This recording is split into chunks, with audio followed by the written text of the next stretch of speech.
Hello, and welcome to our impromptu weekly chat or Zoom session. This is Mr. Fowler, and you're here for English 111. That's college success skills, or college study skills, rather. I am Mr. Fowler, your instructor, and a number of you requested that we at least try to meet some point during the week. Thursdays are really good for me, but I'm willing to be flexible with that. So if there's a time frame that is a little bit better, that's one of the topics that we can discuss in addition to today's lecture. Now, I do have an obligation where I am actually required to Zoom because I do have one synchronously scheduled course this semester, and that's on Mondays and Wednesdays from 11 to 12:15, which is why I set this one so particularly early. So this would theoretically end just when I was able to start up a second Zoom session.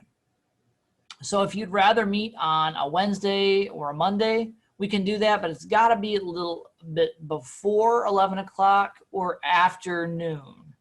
And I would prefer it to be earlier if possible, so that I could get warmed up, so to speak. But I had a couple of specific requests for how to maintain this class and how to make specifically this week the class a little bit more interactive to accentuate your active learning opportunities, because that's the focus of one of our two chapters this week. Now, right now, I'm sitting in the class. It is about 2 minutes after 10 o'clock, and I'm by myself.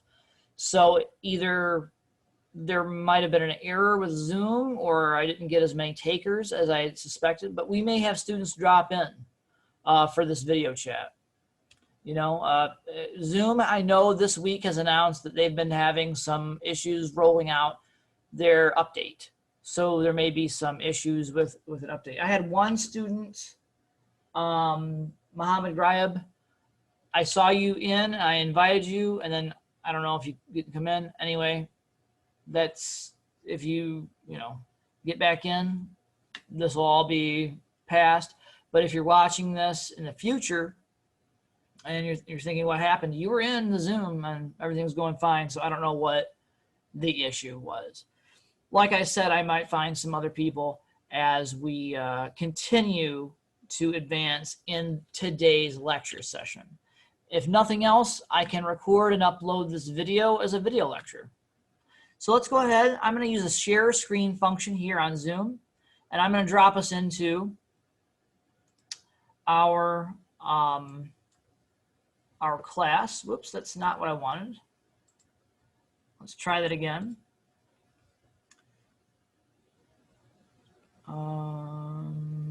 Here, is that it? Nope, it's the same thing. Having some troubles here. Bring it down, it's back. Okay, perhaps that's what I have to do. Share. This is the frame I want to share. Okay, so here we are. We're in English 111, 3001. That's college study skills. And today, of course, is session 4. Hopefully, if you're, again, watching this in the past, this was not the idea behind this particular session, but it is what it is. We'll have a brief preview and review that I will go over, and including covering the difference between active and passive learners, just reviewing that material. Determining, again, what the 4 factors that influence learning are, and discussing declarative, procedural, and conditional knowledge, how they link together and how they're distinct from one another. Then we'll talk a little bit about memory and the ways in which memory helps us to learn. We'll look at the 2 theories of memory and discuss some ways to help expand or stretch the power of your memory.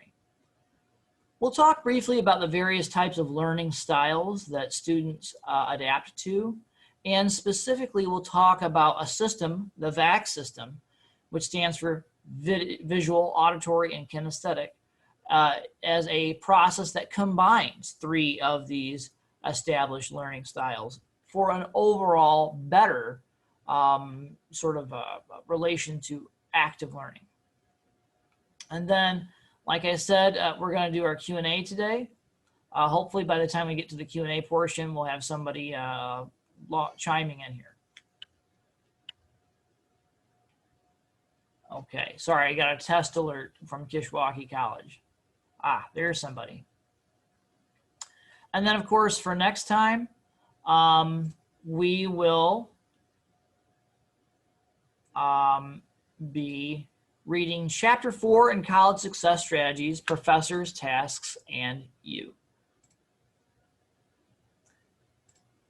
All right. Hello, Tiana. How are you doing today?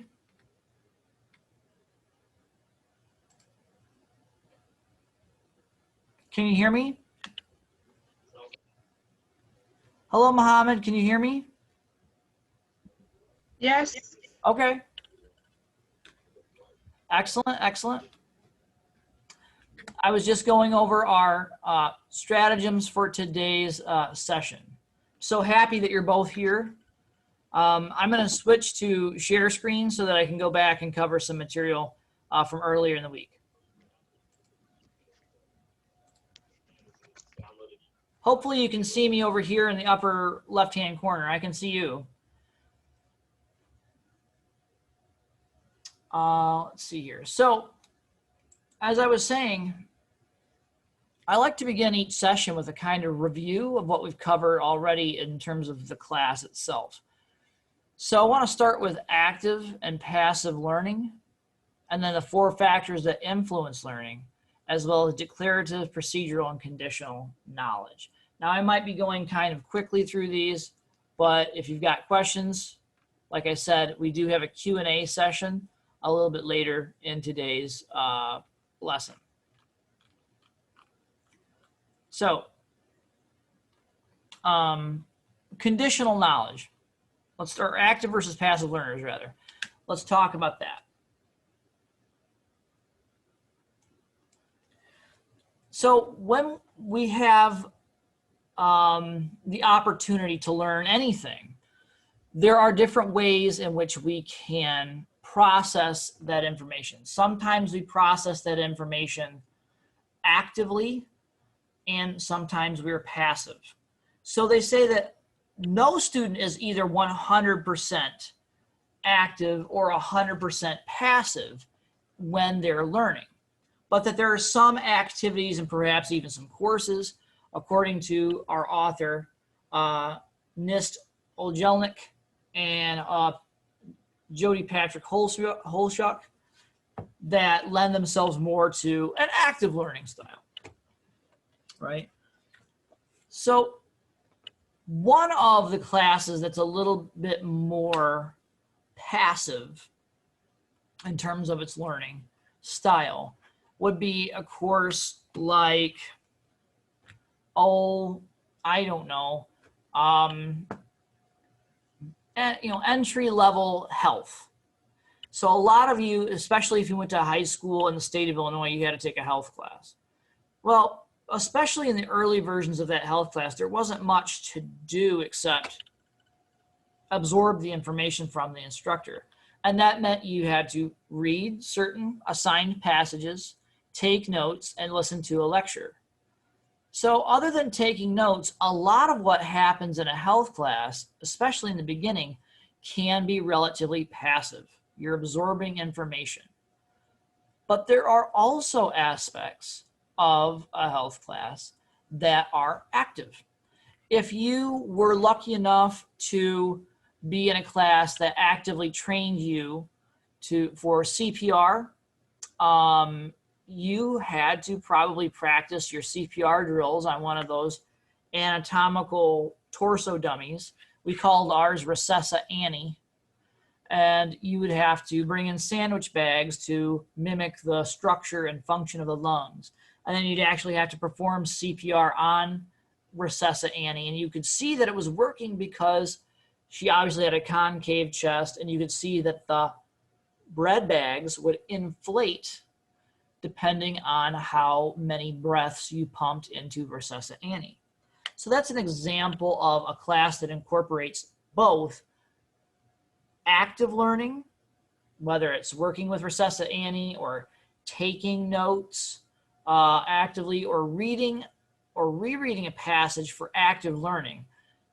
You use some of those skills. But there were also a certain amount of passive activities that went on in that health class as well. There were lecture, there were short films, and there was reading, which shouldn't be a passive action, but a lot of times students read a material in a passive way. So those are two examples, or that's an example of a class that used both passive and active learning within their structure. So I'm going to turn the discussion over to you. Can you think of an example of a class that used some active learning and some passive learning techniques?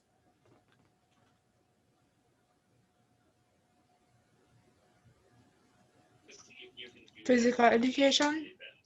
Physical education would be a good one. Yes, Tiana. Can you give me an example of a physical and a passive style of learning? And then we'll come back to Muhammad. But go ahead, Tiana. Start us off. Passive is like him teaching us and the different meanings of different works we're doing, and then active is like going around the track. Mm-hmm. Okay, right. That's a good example. So a lot of times when you find yourself in a physical education class, there is a certain amount of discussion about the philosophy of behind the activity. Why are you learning how to play basketball? Why are you learning about, track and field for this particular portion? There's usually even a written test that accompanies some of these elements. And as you said, then the direct application, running the laps, participating in the basketball game with the understanding of how the rules operate. Those are active learning components that coexist within that same class. That's a really good example. Muhammad, how about yourself? Any examples of a class that you took? Wouldn't an example be like a bio lab? Because like the passive, it would be him teaching us the stuff and all that, and then the active would be like us going outside and then looking for like in like forests and looking for stuff in the forest. Mm-hmm. Yeah, that's absolutely correct. Perfect example. In fact, as you well know, and perhaps you know this as well, Tiana, a lot of the physical science classes are set up in exactly that way. There are passive elements to the class. You do have to sit and you have to listen to a lecture to some extent. And then on the alternate days, say you meet in a classroom setting Mondays and Wednesdays, and then you have alternate lab days on Tuesdays and Thursdays. That's when you're going to apply or actively practice the knowledge that you're studying. That's a perfect example. So if we're to use the text at all, they suggest that an active participant and a passive participant mimic the way that we learn. But there are some things that we can do to enhance our active learning abilities. And one of the first ones that they mention is reading with a purpose of understanding and remembering. That may require you to break your reading down into the three-step method, being, of course, pre-reading, especially if there are guide questions or content skill learning attributes listed in the text at the beginning of each chapter. You should read those as part of your pre-reading. You should probably go through and read your headings and subheadings and any kind of closing questions that the text might offer up as well. Then you should actually read actively. And I would suggest even taking, a break every 25 minutes. Now, the chapters in our text for this class, you could probably read in much less than 25 minutes. But if you should still feel yourself drifting after 10 minutes, 15 minutes, something like that, try to read in chunks so that you can focus your time and attention more actively as you read. You should also take notes, and your final pass on the reading should be to annotate. This is where you would highlight or make suggestions, write in questions in the margins of the pages or chapters, and take your own specific types of notes. The actions of a learner taken while learning can enhance his or her learning capacity tenfold. The benefits of active learning, of course, are that you learn to enhance both your skill and your will, according to the authors of our text. By skill, they explain that they mean that you have the tools to handle the studying and learning demands that are placed on you. By will, on the next page, they explain that they mean you'll need to enhance your desire and motivation to follow through on your learning. And that's something that I find is difficult to teach. Most of the time at a college level like this one, I don't need to worry about teaching students to invest themselves with the will to study, because you're already here, you're paying a significant amount of money to attend these courses. I think that the fact that you enlisted in the college courses to begin with probably says something about your will, your drive, your motivation to attend the course. Thinking backward to high school experiences, you may have needed a little bit more motivation for specific classes. And I've already read in our discussion post this week that is in fact the case for many of us. Let's talk real briefly then about will and motivation. Do you find certain classes more difficult to be motivated for?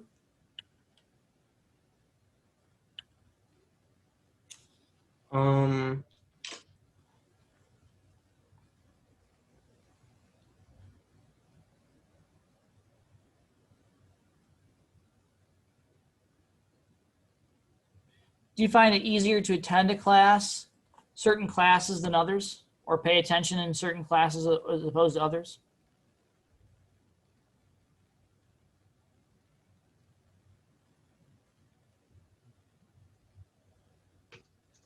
I think it's like 50-50 for me. Mm-hmm. Can you expand upon that a little bit? What do you mean 50-50? Sometimes I'm like tired and just don't want to do it, but then I realize that, oh, I'm the one paying for it, so I need to get up and go do it. Yeah.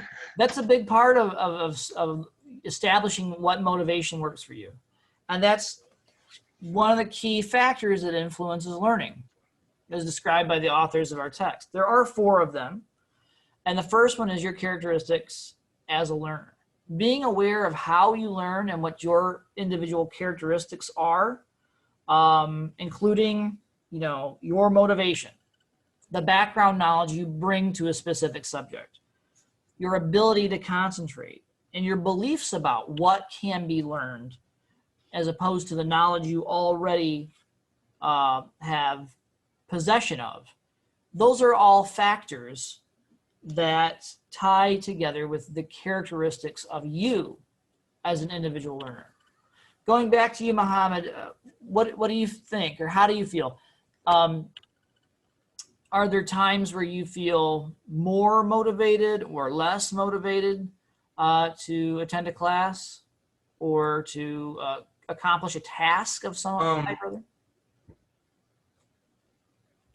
Sometimes I would feel like more motivated if I'm like up to task with like the course, or like I have all my assignments turned in, because let's say I don't have an assignment turned in, I feel like less motivated to go in case like teacher like brings up that assignment and I don't know like what to say or what to do.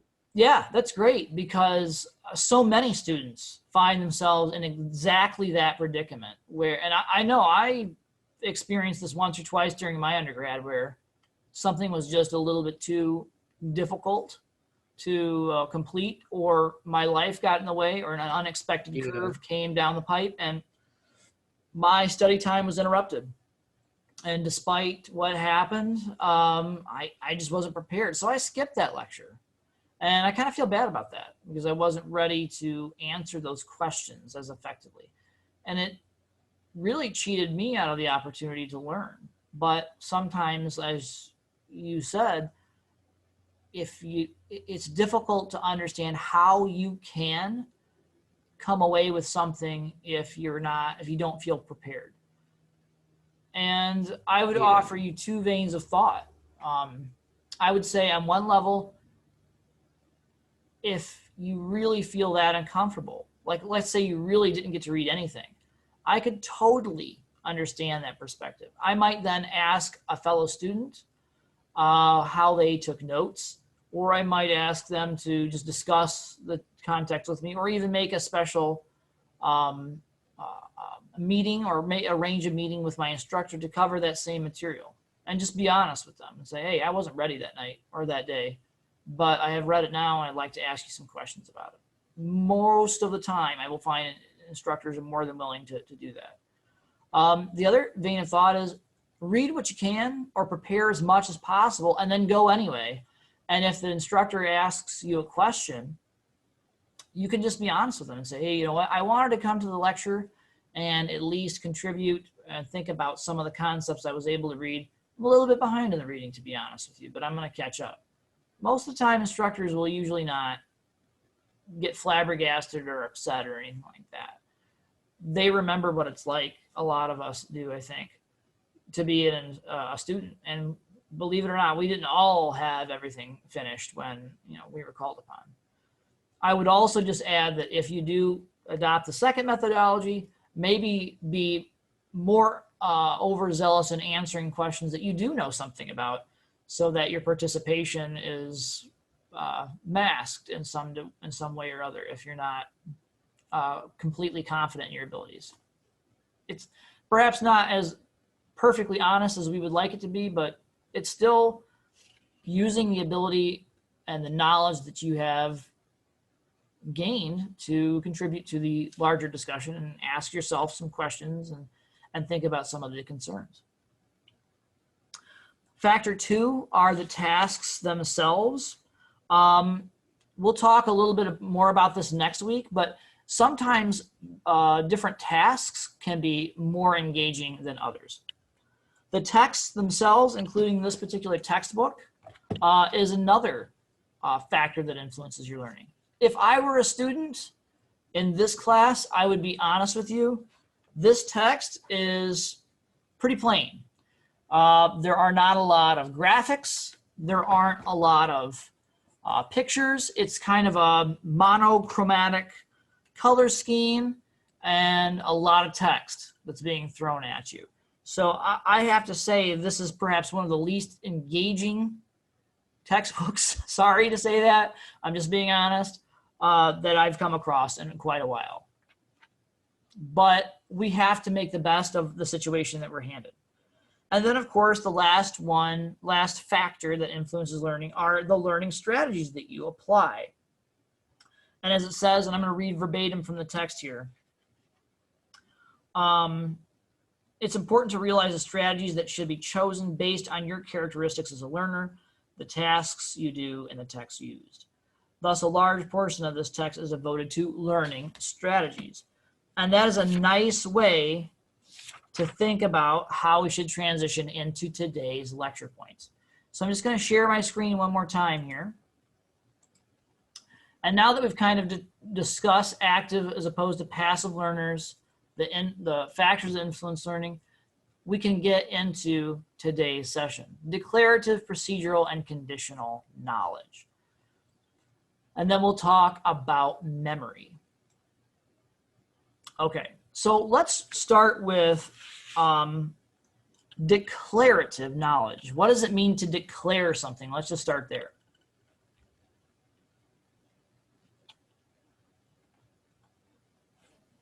Like to claim something or to pick. So if you can. Yeah. Or to make something known? Yes. Yes. Sorry. Yes, something known. That's a great way to think about it. The ways in which we apply knowledge that is already known. we declare the knowledge that we know. And it says in the text that declarative knowledge is knowing what you need to do and what strategy you need to use. So when you are approached with a particular problem, knowing a method in which to go about solving that problem is declarative knowledge. That doesn't mean you actually have the answer or you've solved the problem. It's just knowing the process. Now, procedural knowledge is a little bit different. Procedural knowledge, how did the authors of our text define procedural knowledge?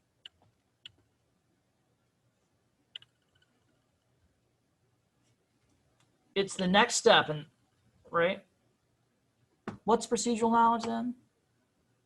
Declarative knowledge is knowing a strategy to use to approach a problem. The next level is procedural knowledge. How would you define that?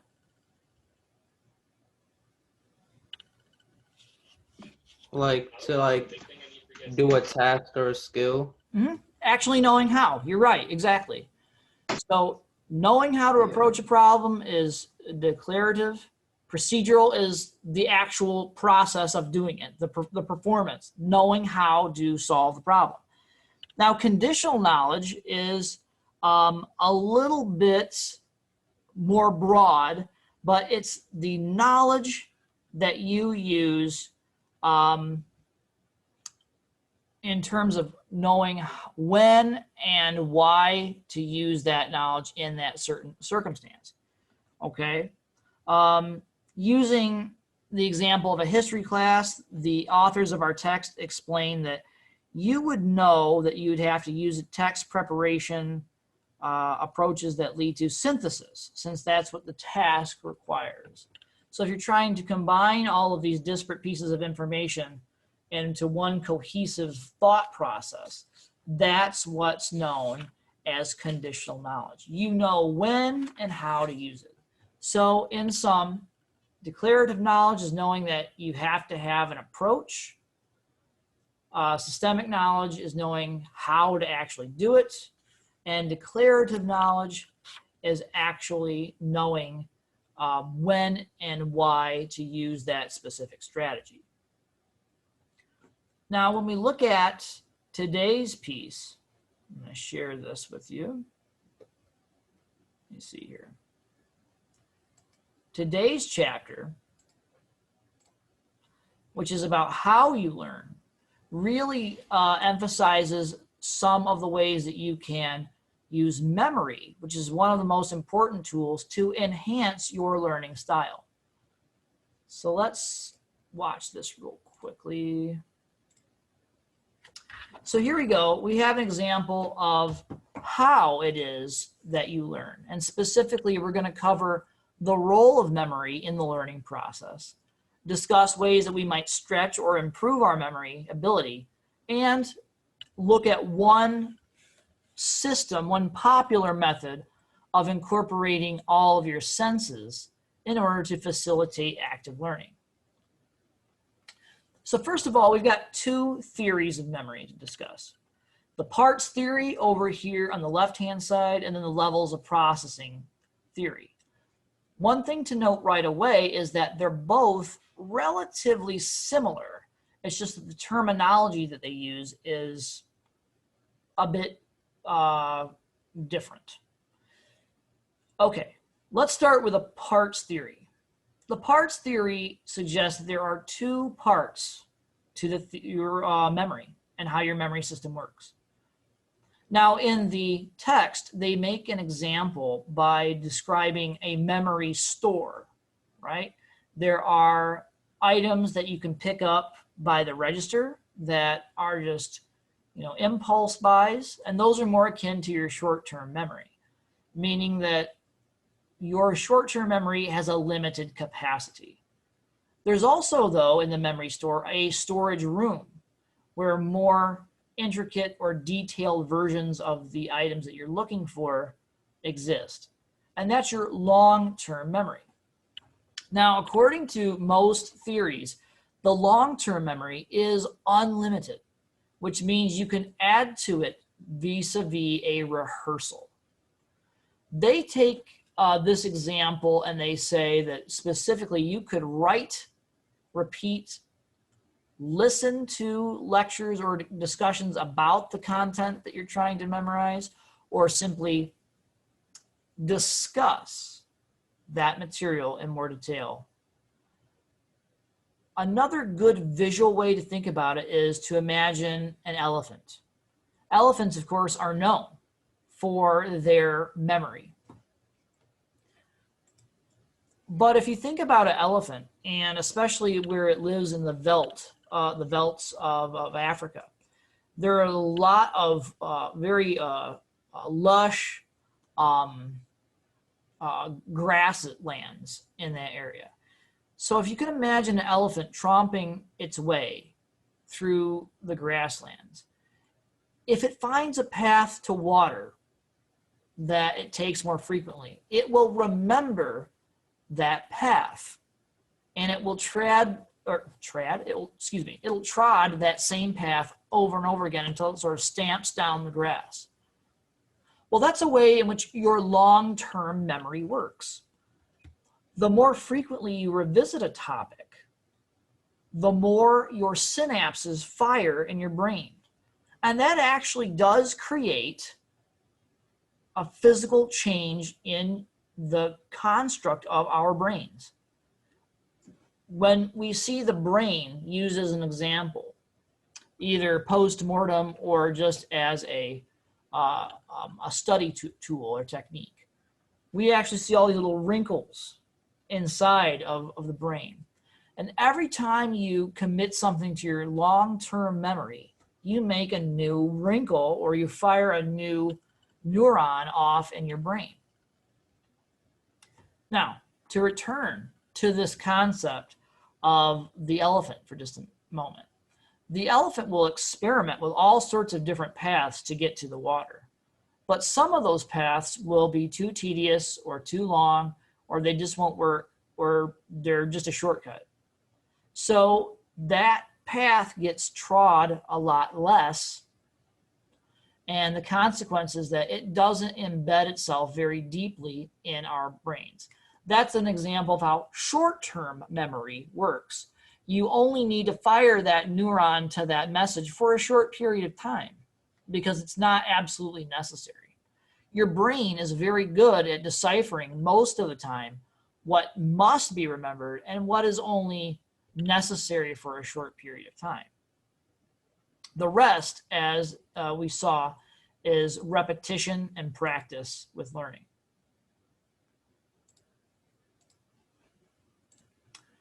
Okay, let's see here.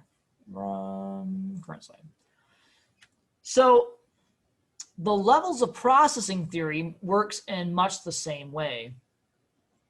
It asks you to consider how deeply you paid attention. So the standard example is to imagine yourself in a lecture class and consider that when you are working through the levels of processing, you may, in a lecture class, not necessarily invest deep time and attention. There could be a whole host of other things going on. That results in what's called shallow processing, which is not remembered for a long time, much like your short-term memory. Deeper processing, like long-term memory, is easier to recall. That's when you're actively engaged in the learning process. However, you can, just like with the parts theory, practice a little maintenance rehearsal. You just process the information, memorize the phone number for a new acquaintance, for an example. So maintenance rehearsal can help increase your ability to make shallow processing work for you. More elaborate rehearsal, on the other hand, makes the information meaningful. So one of the things I've done in the past with students when we're practicing the differences between meaningful rehearsal and basic rehearsal is a little thing called a memory test. And it works like this. This is a fun activity if you've got young people in your lives too who are a little bit bored. You can have them practice this game and they can actually increase their memory capacity. So you take a random bag that you have lying around the house. It doesn't have to be fancy. It could be a brown sandwich bag. And you fill it up with a junk drawer, items from a junk drawer. It could be any junk drawer or any drawer of random objects. And you list about 20 of them.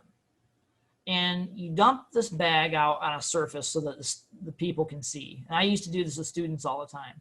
And I'd say, okay, here are these 20 random items. I'm going to let you look at them. And you let them look at them for about 2 minutes. Time them for 2 minutes.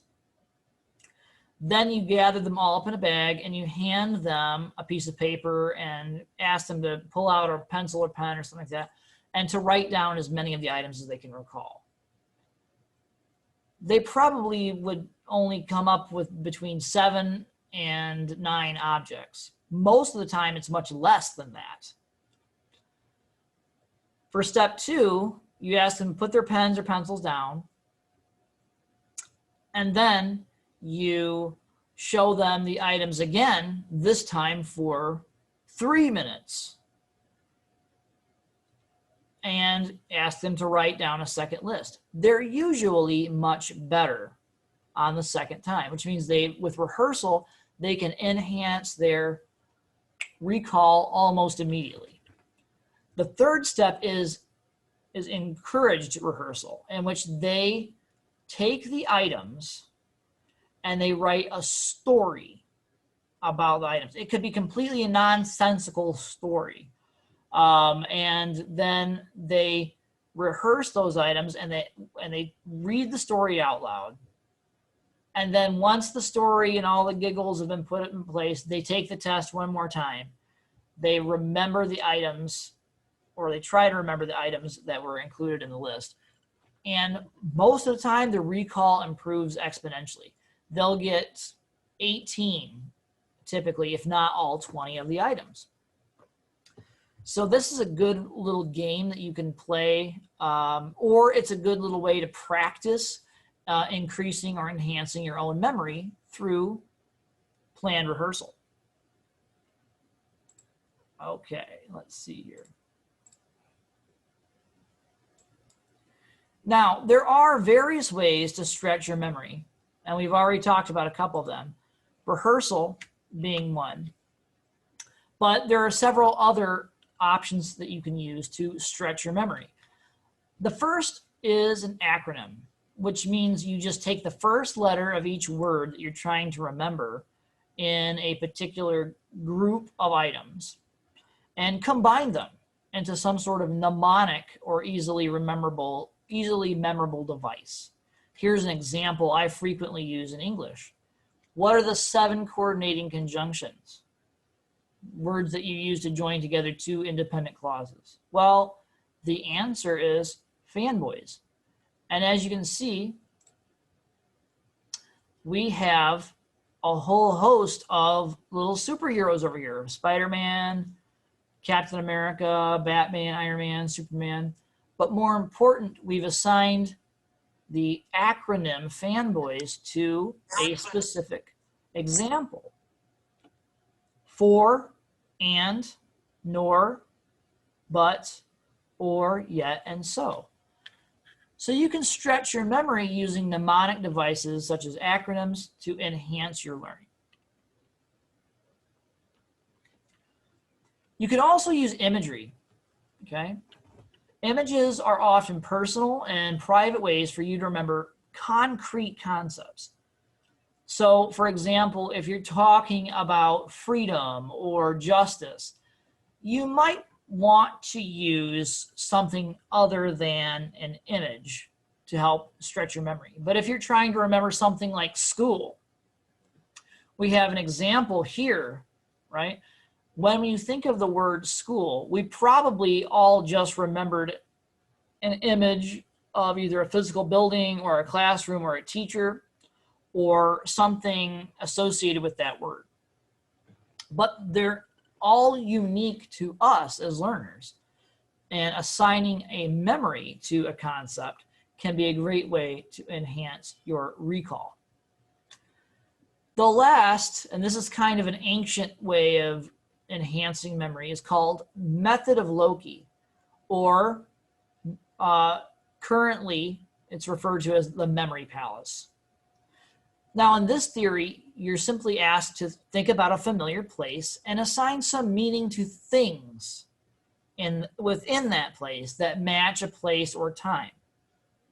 Example, here, imagine you have a big speech to prepare, and you want to begin to explain to your audience the purpose for why you've brought them here today and why they should invest time and energy into you as a speaker, why they should invest a sense of ethos into you. Well, one way that you can remember the steps of your speech is to imagine your home and then picture a big dolphin or a porpoise, draped across your welcome mat. What in the world is this dolphin doing here? You might ask yourself. Well, porpoise sounds suspiciously like purpose. And then you can think, yes, this is the reason I put that dolphin on my welcome mat.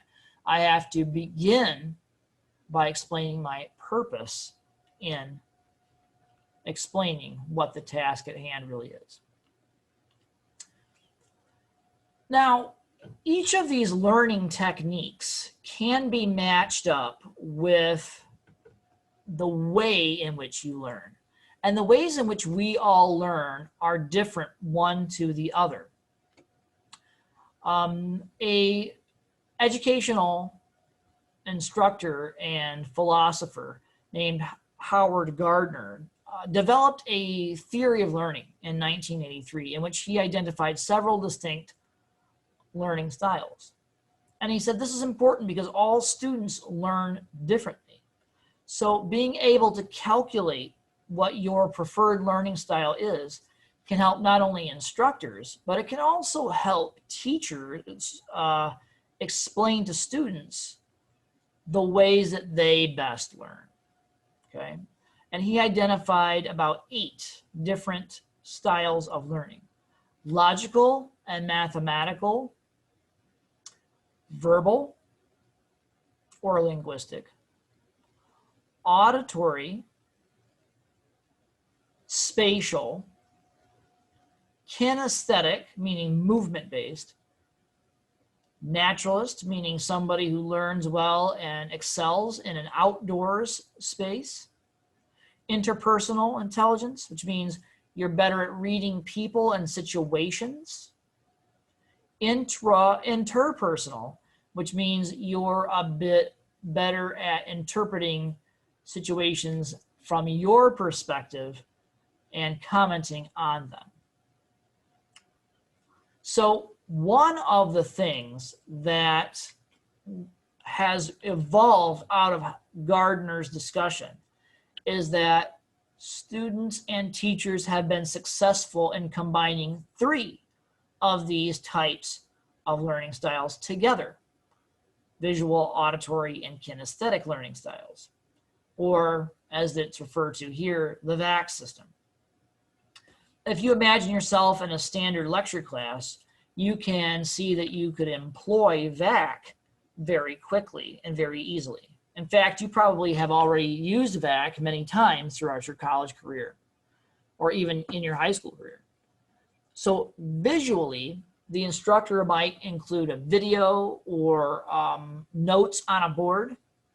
And of course, they're going to be talking frequently. So in an auditory sense, you're picking up information.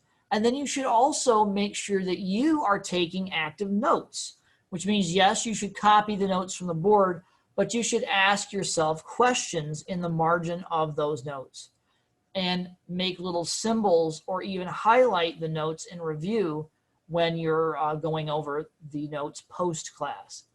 This way you can stimulate 3 of the types of learning styles at the same time, the VAK or VAC system. And that usually leads to a better, more reasoned approach to any sort of learning situation. So my question for you here before we go on is, what about something like this VAC system, or visual auditory kinesthetic? Have you ever used the VAC system, or do you use it already?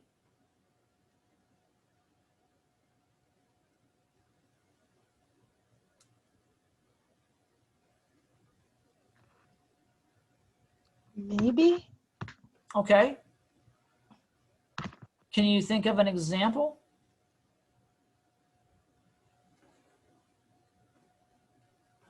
No, no idea. That's okay. That's fine.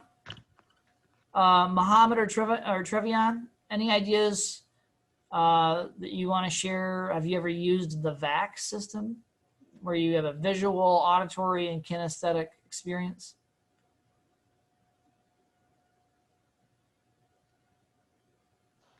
Isn't it like no typical class? You're seeing, you're hearing, Mm-hmm. Yeah, and the exactly. other one? Kinesthetic, where you're writing a note. Yeah, exactly. That's most typical classes do employ the VAK system. So, you know, it's difficult sometimes to employ things like spatial or visual intelligence, because number one, not everybody likes to draw, and not everybody has a great innate natural capacity for art, or for you know, interpretation of the visuals of the visual space or spatial awareness.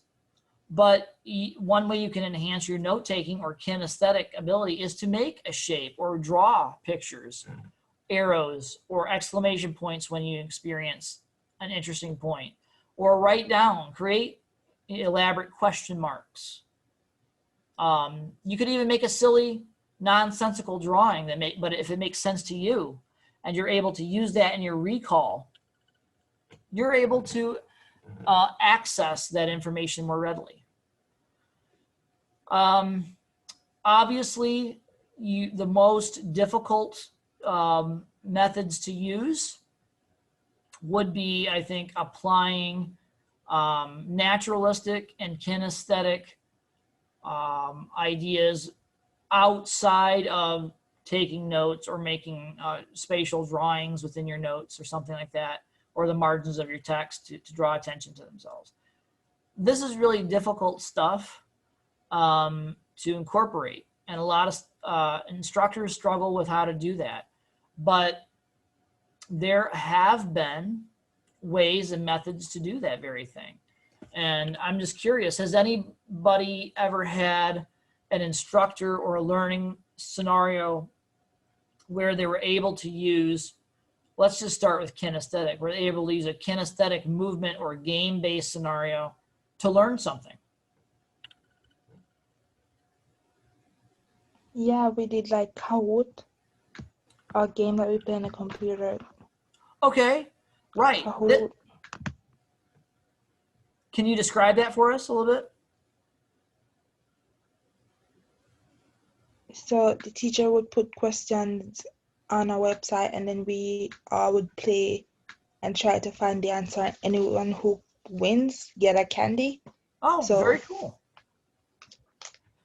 Yeah, that's excellent. That's a really good example. Anything else that you have encountered, either Mohammed or Trevion? Something with a kinesthetic component?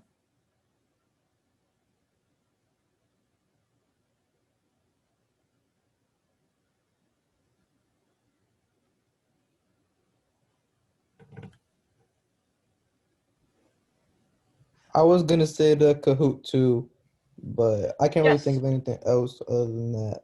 Kahoot's a really good example. For those of us who may not be familiar with Kahoot, could you explain what that is real quickly?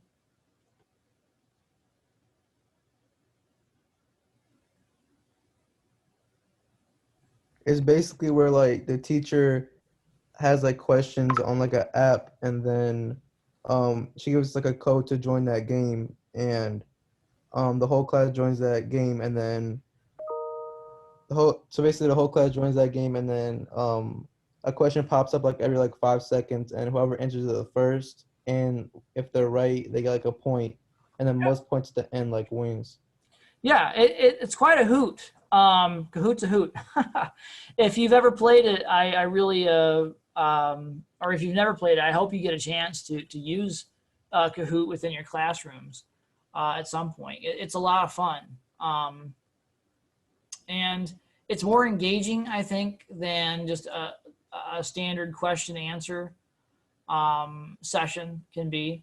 I like to use what we're doing right now, which is kind of the Socratic method.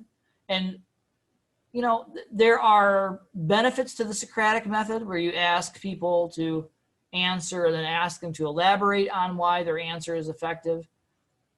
But even that methodology can drift into passivity if you're not actively engaged in the process itself. But Kahoot's wonderful. The other example that Tiana mentioned is very good examples of how to kinesthetically interact with your class. I once used the game Twister. Are you familiar with Twister?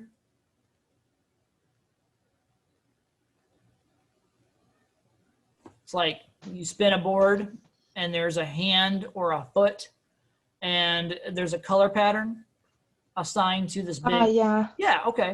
So I was using that for a class, an English class, and the students had to identify a specific term, and if they got a chance to do so, they had to put their hand or foot on one of the circles, and I think it was adverbs versus adjectives or something like that. And this can be quite, you have to be careful, and you have to have the right district in which to teach this, because you do have potential for a lot of young people to be, you know, misbehaving. But I had a pretty good group of young people when I did that particular activity, so they were able to use that with restraint. So that's one example of how you can get a kinesthetic component into a fairly basic lecture class like an English writing class. Okay, let's wrap up here.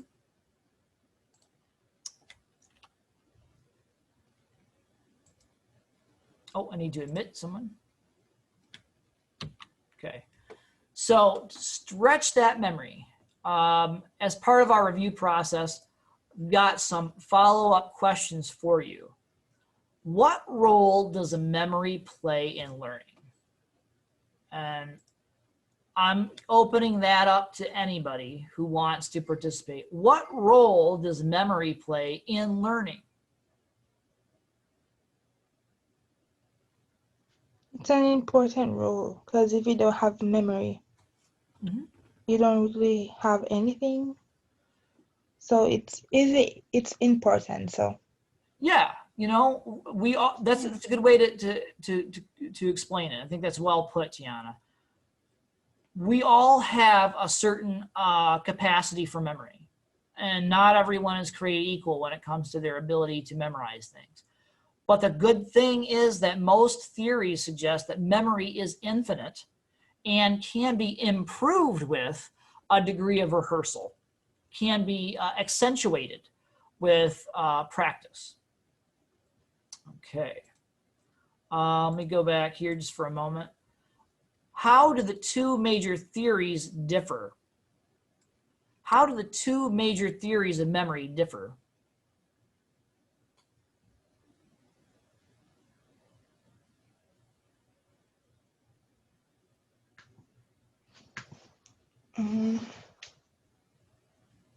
one of them is That's a tough one. one of them you have to have like 3. Yeah. Mm-hmm. So you have the parts theory, which is short-term and long-term. Short-term memory has a limited capacity, but long-term memory, again, can be accessed with practice. So the more frequently you visit a topic, the more practice you can get. Okay. The other theory, again, we'll just go through that.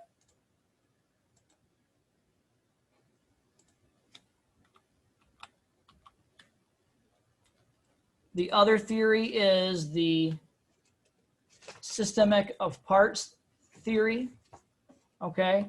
And that's where, it's not systemic parts. I said that incorrectly. Let me say that again. It's the levels of processing theory. And it suggests that on some levels, you process information more deeply. And the deeper and more engaged you are, the better you will remember that particular material. How can you stretch your memory? We talked about 3 ways to stretch your memory.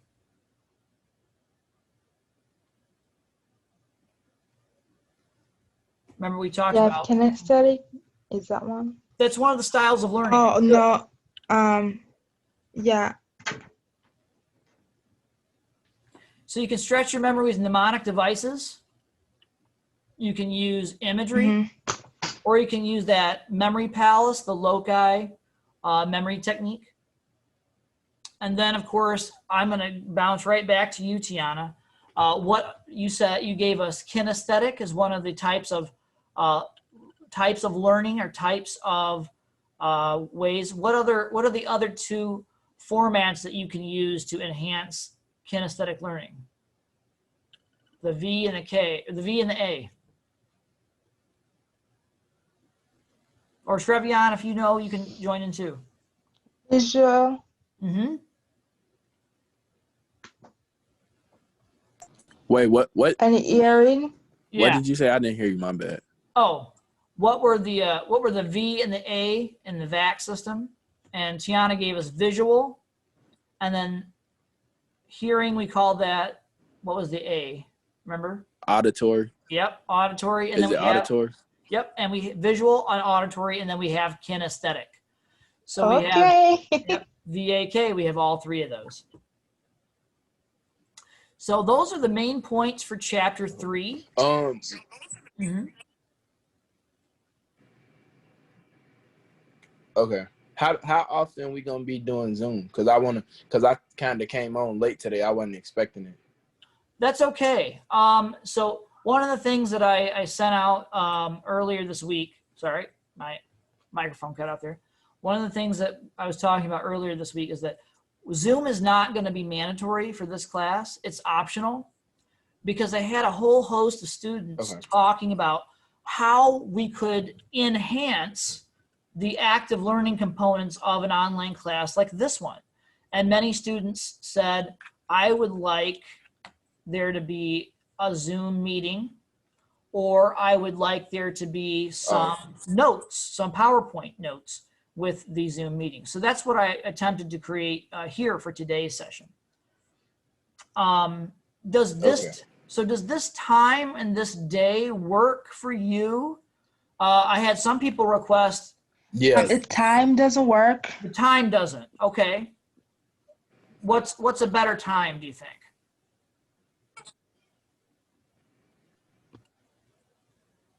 Maybe here, because here's 11 or 9 o'clock. Okay, 9 o'clock.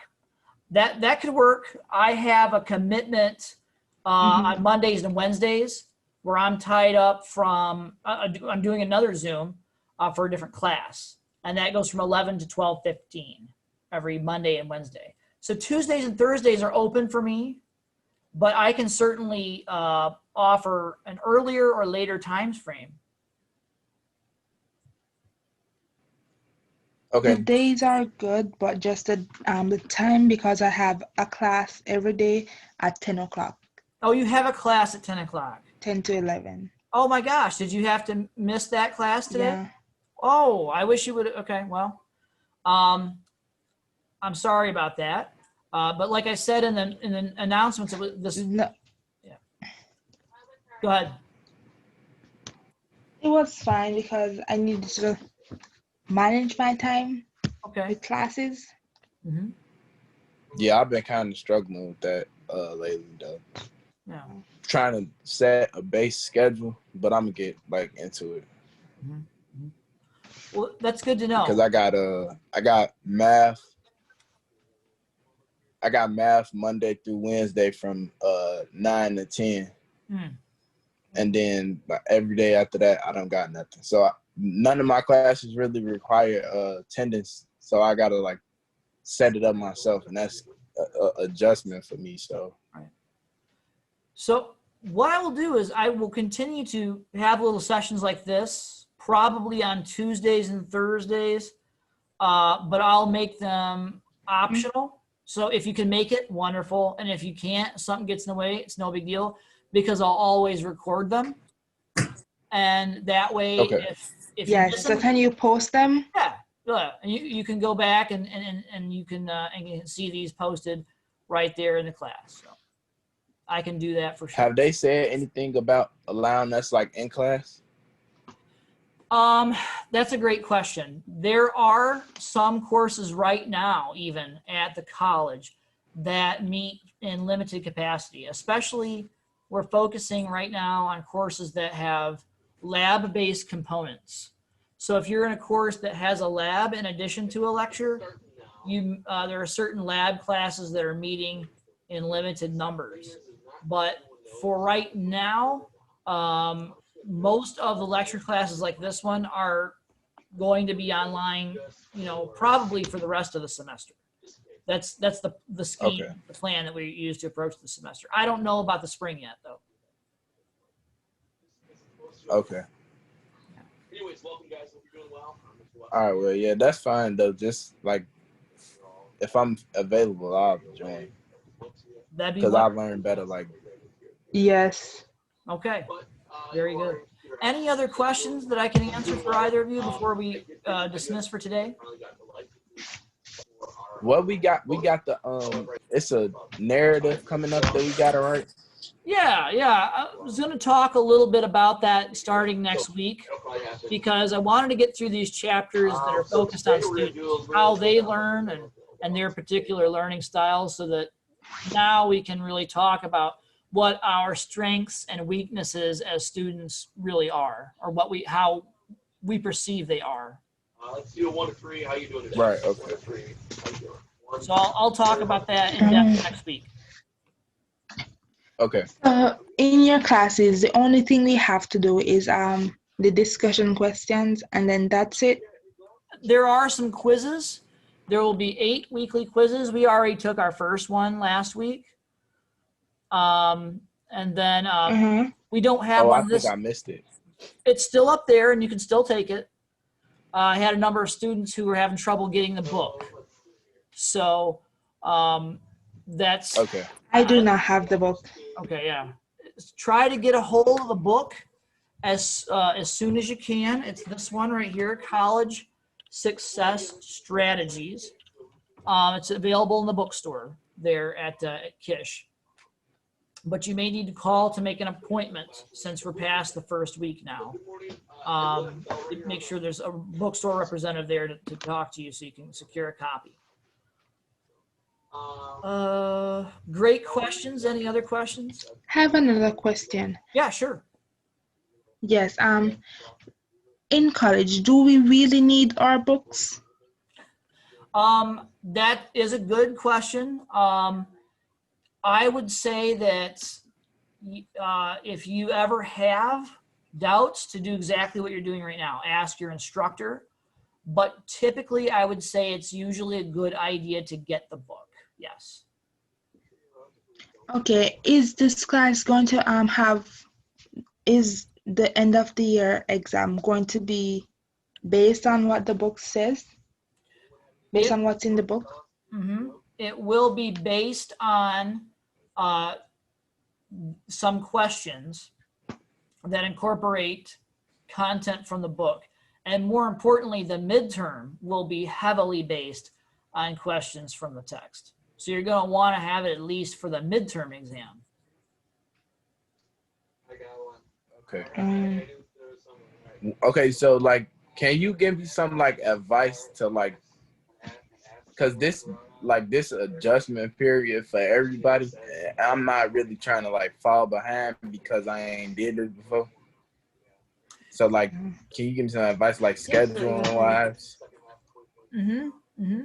So one of the things that I would do, and we talked a little bit about this last week in the lecture that I posted, try to find a consistent place that you know you can study, and post your schedule for when your classes meet so that people who share space with you or share that study space, wherever that is, will know what exactly it is that you're working on and when you're working on it. Okay. Yeah, that's the first thing I would do. The second thing I would do is I would use the 25-minute method. So per subject, rather than trying to power through an entire reading or an entire piece of work, I'd try to focus on it for periods of 25 minutes, followed by a little break. And then I'd return to that material until it's done.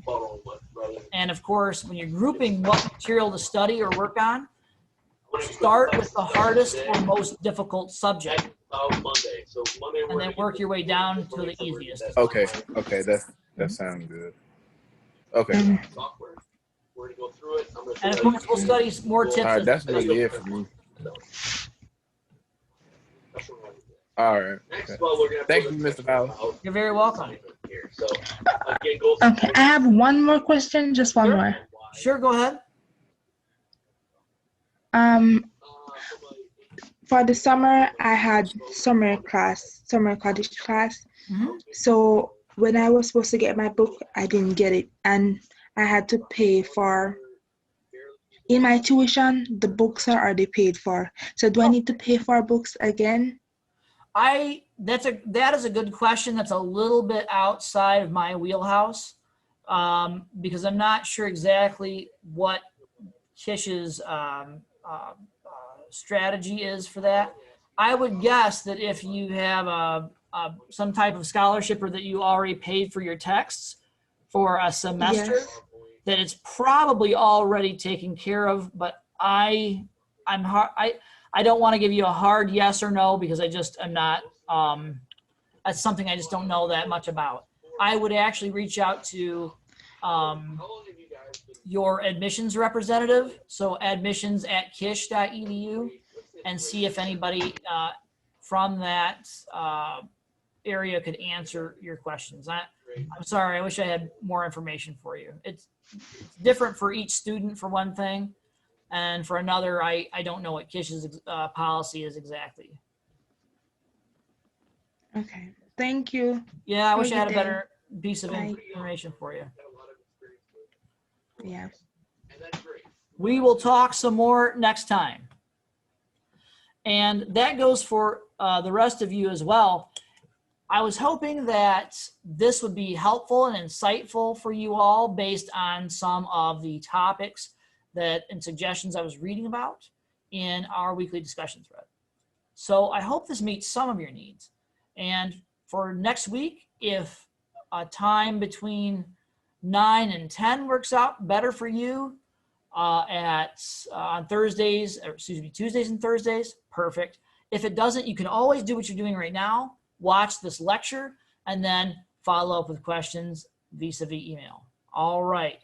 Thank you so much for your time and attention. This is Mr. Fowler signing off. Until next time.